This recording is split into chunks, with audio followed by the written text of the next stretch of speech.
Fala galera, tudo bem com vocês? Prof. Rafa aqui na área para mais uma aula de história.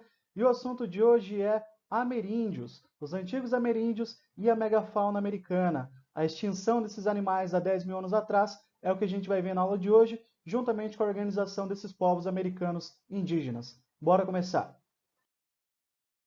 Bom, as perguntas que vão nortear a nossa aula de hoje são as seguintes. O que a gente sabe sobre essa galera que chegou aqui? A gente tem uma outra aula que eu te expliquei como que eles teriam chego, né? Pelo Estreito de Bering, por mar, por terra, travessias oceânicas. A gente vai entender hoje como que eles se estruturavam, como que eles se organizavam e também o momento que está acontecendo o fim de uma era do gelo, o fim de uma glaciação. Por que que isso terá um impacto gigantesco sobre grandes animais?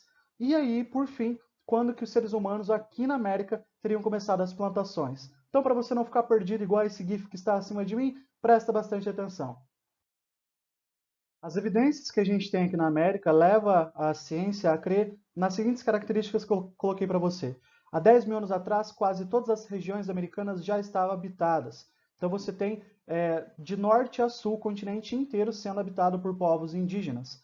Os primeiros americanos se organizavam em grupos muito reduzidos, até porque no início eles eram nômades. Então eu não posso ter populações muito grandes, porque na região que eu estou talvez falte comida, então eu preciso, não posso permitir com que grupos fiquem muito grandes. E esses primeiros americanos praticavam a caça, praticavam a pesca e a coleta de frutos como qualquer ser humano nômade na sua pré-história. Aqui a gente tem uma pintura que fica lá no México, na Baixa Califórnia, uma pintura rupestre, datando aí de 9 mil anos atrás. Tem mais uma pintura aqui, por muito tempo achou-se que as populações indígenas que estão no México e nos Estados Unidos teriam sido as primeiras, né?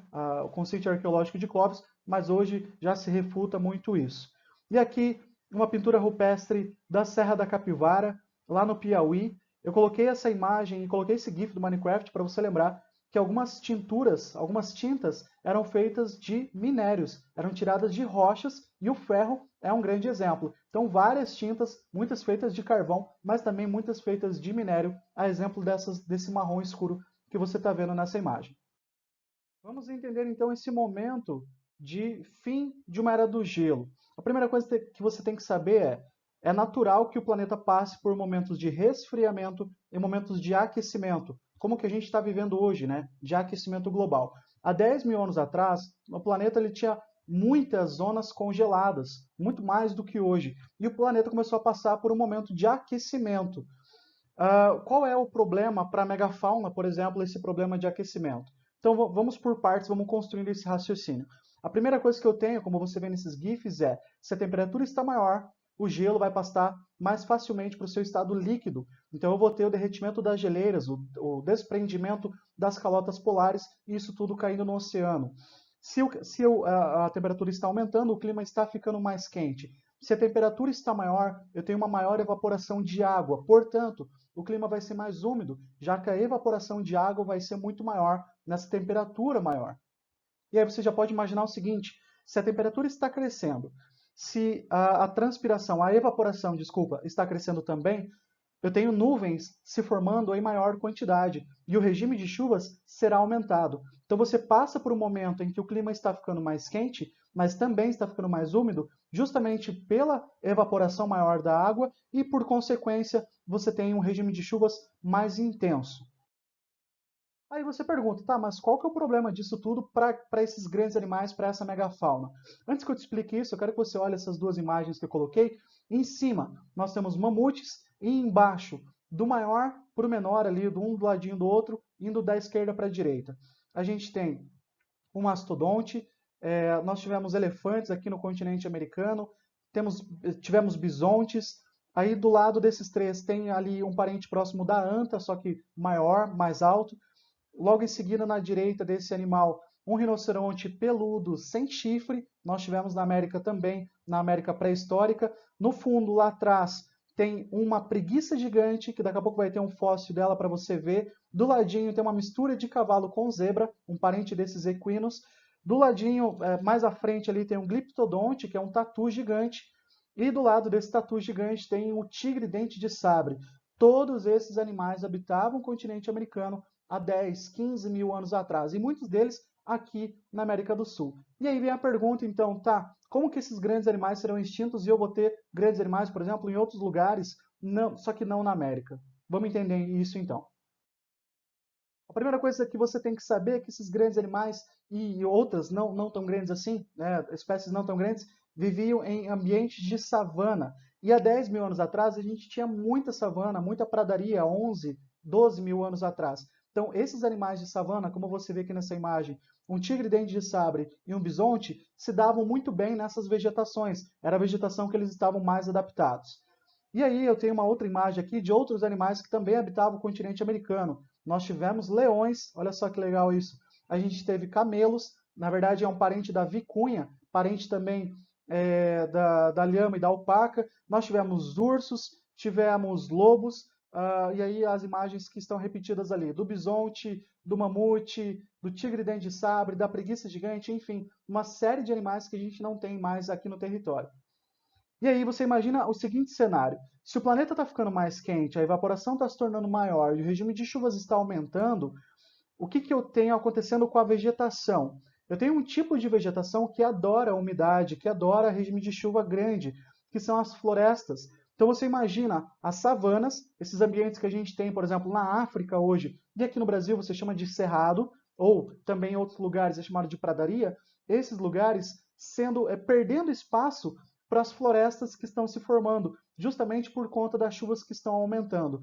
Quer um exemplo? A floresta amazônica é uma grande floresta que vai se formar nesse momento de fim de era do gelo, em que está chovendo demais no planeta e essas grandes formações florestais vão tomar espaço das savanas. E aí nós temos um problema para os animais. E agora entra o segredo.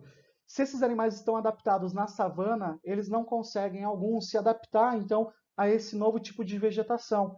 Por quê, professor? Porque eu tenho, por exemplo, disputa de alimento. Como você está vendo nesse GIF aqui em cima de mim, animais vão começar a disputar por alimento, e aí o grande animal, que precisa de uma grande carga de energia, vai se dar mal, e o pequeno animal vai se dar bem.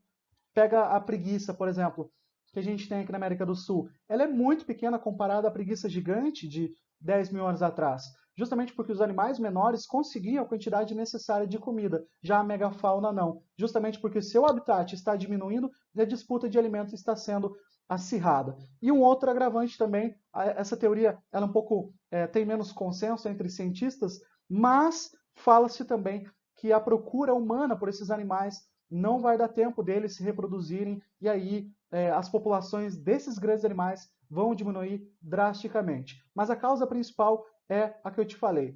A substituição das savanas por áreas de floresta será a perca de habitat, será a consequência, né? E aí vai ter a perca de habitat para esses grandes animais. E aí você pergunta, tá? Como é que a gente sabe que esses grandes animais surgiram aqui, ou estavam aqui, melhor dizendo, no continente americano?